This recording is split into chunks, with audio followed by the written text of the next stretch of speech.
जिन नेताओं पर अभय सिंह चौटाला को सबसे ज़्यादा उम्मीद थी, सबसे ज़्यादा भरोसा था और जिनके बलबूते पर अभय सिंह चौटाला इंडिया महागठबंधन में शामिल होने की उम्मीद कर रहे थे, दावा कर रहे थे, वो उनकी फजीहत कराने का काम कर गए।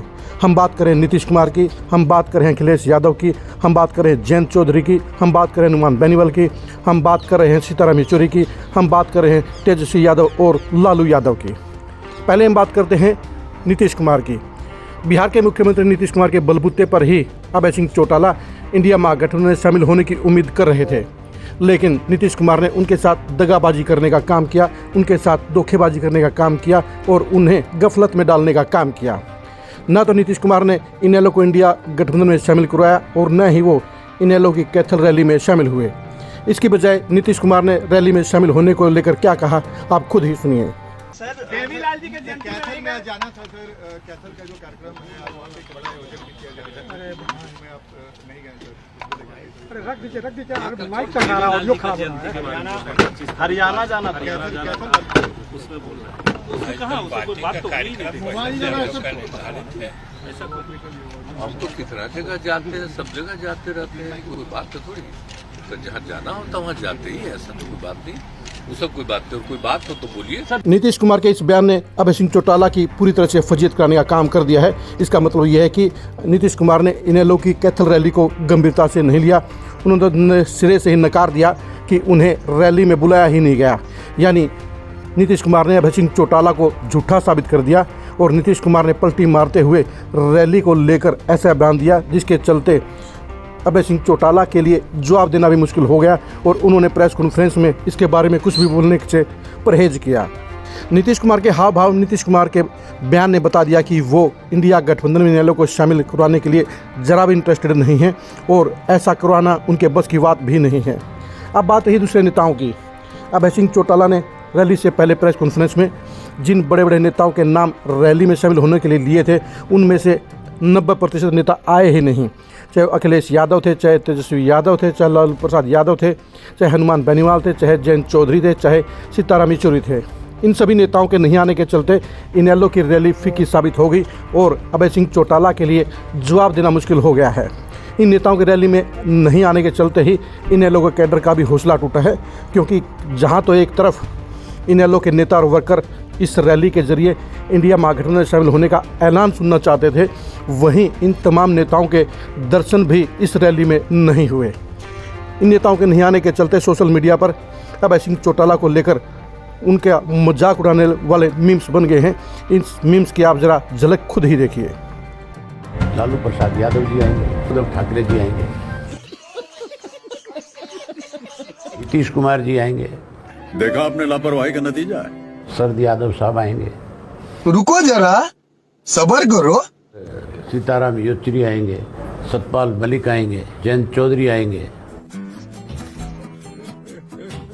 मेंबर पार्लियामेंट हैं बेनीवाल, वो भी आएंगे। कैसा लगा मेरा मजाक? ये सच्चाई है कि अभय सिंह चौटाला के लिए इन नेताओं का नहीं आना नुकसानदायक रहा, क्योंकि इन नेताओं के बलबूते पर ही अभय सिंह चौटाला अपनी पार्टी को, खुद को मजबूत साबित करना चाहते थे और रैली में इन नेताओं को मंच पर बुलाकर दिखाना चाहते थे कि देवीलाल की सियासी विरासत के उत्तराधिकारी सिर्फ वो है। उनके साथ ही देवीलाल के पुराने साथी उनके साथ में कंधे से कंधा मिलाकर खड़े हुए हैं। लेकिन आप देखिए कि फारूक अब्दुल्ला के अलावा एक भी नेता ऐसा नहीं है जिसके बलबूते पर अभय सिंह चौटाला अपने आप को मजबूत नेता के तौर पर दिखाने में सफल हो पाते।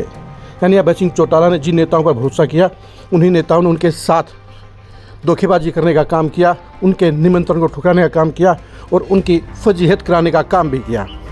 अभय सिंह चौटाला को बड़ी उम्मीद थी कि सारे नेता उनकी रैली के मंच पर आएंगे और उनके मजबूती देने का काम करेंगे।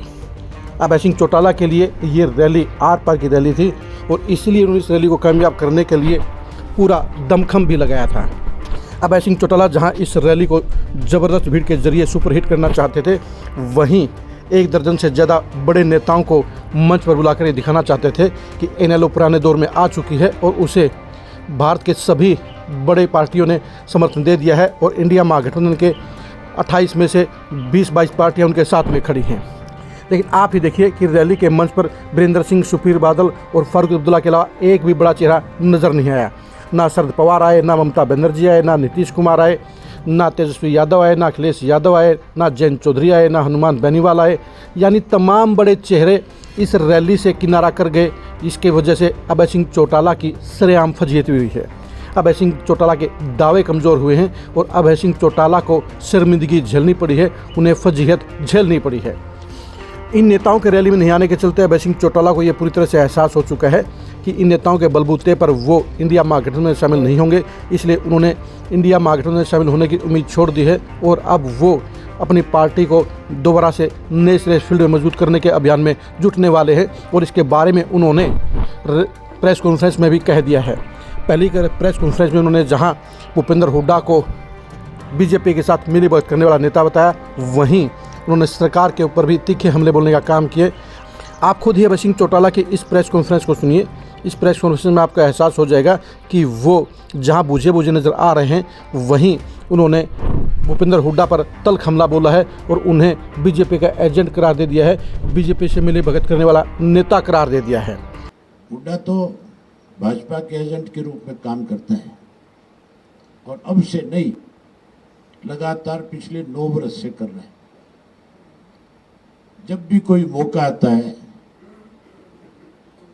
ये भारतीय जनता पार्टी की मदद शरेआम करता है। अब भी इसका ये कहना कि हम 10 की 10 सीट जीतने में सक्षम है, 10 की 10 पे तो ये पीछे भी चुनाव लड़े थे और बाप बेटा दोनों लड़े थे, मेरी जीत के नहीं आए, फिर क्यों हार का सामना करना पड़ा इनको। ये तो भाजपा को लाभ पहुंचाने के लिए इस किस्म के बयान देता है।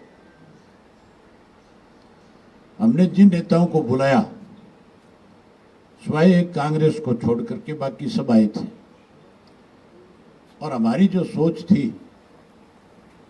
वो ये थी कि भारतीय जनता पार्टी को किस तरह से सत्ता से बाहर किया जाए, इसके लिए सबको निमंत्रण दिया जाए। लेकिन हमारी एक सोच उससे पहले और भी रही है। हमने ये भी खुल करके कहा था कि गैर भाजपा और गैर कांग्रेस तीसरा मोर्चा बने, क्योंकि क्षेत्रीय पार्टी जो है, ये नेशनल पार्टियां उनको उभरने नहीं देना चाहती है, उनको खत्म करना चाहती है। सारी अगर क्षेत्रीय पार्टियां इकट्ठी हो जाएगी तो फिर सत्ता का परिवर्तन तो अपने आप हो जाएगा, फिर कौन रोकेगा। चौधरी देवीलाल ने जनता दल बनाया था, गैर भाजपा थी, गैर कांग्रेस थी, उसने कांग्रेस को सत्ता से बाहर किया था कि नहीं किया था। अगर क्षेत्रीय पार्टियां अपनी अपनी स्टेट में मजबूत और सारे अगर इकट्ठे हो जाएंगे तो ना कांग्रेस की जरूरत पड़ेगी, ना फिर भाजपा की जरूरत पड़ेगी किसी। फिर ये दोनों पार्टियां सत्ता से दूर चली जाएंगी। कांग्रेसियों की तो दाढ़ी आज जूतियों में बटती है।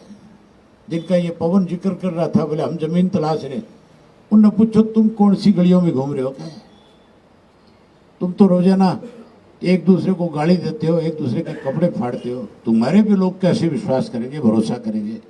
अभय सिंह चौटाला के लिए हालात अब बिल्कुल अलग टाइप के हो गए हैं, क्योंकि उन्हें अपनी पार्टी को अब अपने बलबूते पर ही मजबूत करना होगा।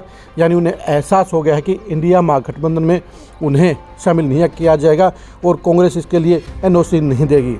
और बाकी के बड़े नेताओं के रैली में नहीं आने के चलते भी उन्हें ये पता चल गया है कि इंडिया महागठबंधन में शामिल पार्टियों के नेता उनके साथ दिखावे के रिश्ते करते हैं, उनके साथ नज़दीकियाँ दिखाते हैं, लेकिन ज़रूरत के समय उनमें से किसी ने भी रैली में आना ज़रूरी नहीं समझा और मजबूती देने के बजाय उन्हें और भी कमज़ोर कर दिया, उन्हें हंसी का पात्र बना दिया।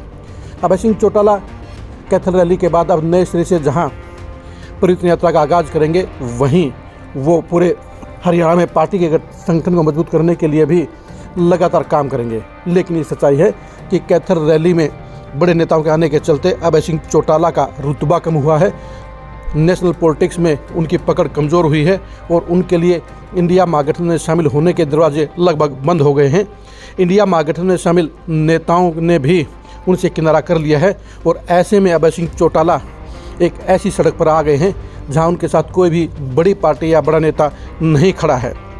यानी अभय सिंह चौटाला अब इंडिया महागठबंधन को लेकर पूरी तरह से मायूस हो चुके हैं और वो आप अपने बलबूते पर ही इनेलो को मजबूती देने के लिए प्रयास करेंगे। इस सारे मामले में सबसे ज़्यादा अभय सिंह चौटाला नीतीश कुमार से मायूस हुए हैं, नाराज़ हुए हैं, क्योंकि इंडिया महागठबंधन में शामिल होने का पूरा दारोमदार नीतीश कुमार के कंधों पर था और बाकी नेताओं का सपोर्टिंग रोल था। लेकिन नीतीश कुमार ने इंडिया महागठबंधन में इनेलो को शामिल कराने के बजाय जिस तरह से रैली को लेकर बचकाना बयान दिया है, जिस तरह से उन्होंने बातें कही हैं, उससे साबित हो जाता है कि वो इनेलो को इंडिया महागठबंधन में शामिल कराने के लिए जरा भी इंटरेस्टेड नहीं है। यही वजह है कि अभय सिंह चौटाला के लिए जहां इंडिया महागठबंधन में शामिल होने के आसार पूरी तरह से खत्म हो गए हैं, वहीं सहयोगी पार्टियों से भी अब उन्हें कोई उम्मीद नहीं है और अभय सिंह चौटाला को इन सारे बड़े नेताओं ने बीच मैदान में खड़ा कर दिया है, जहां उन्हें अभिमन्यु की तरह अकेले ही तमाम चुनौतियों का सामना करना पड़ेगा, सियासी चक्करों से निकलना पड़ेगा और अपनी पार्टी को बचाने के लिए 2024 में अपने बलबूते पर ही हर मुमकिन कोशिश करनी होगी। 2024 में इनेलो के भविष्य को जानने के लिए आप लगातार खरी न्यूज़ के साथ बने रहिए। आप हमारे फेसबुक पेज को लाइक कीजिए, आप हमारे यूट्यूब चैनल को सब्सक्राइब कीजिए। नमस्कार।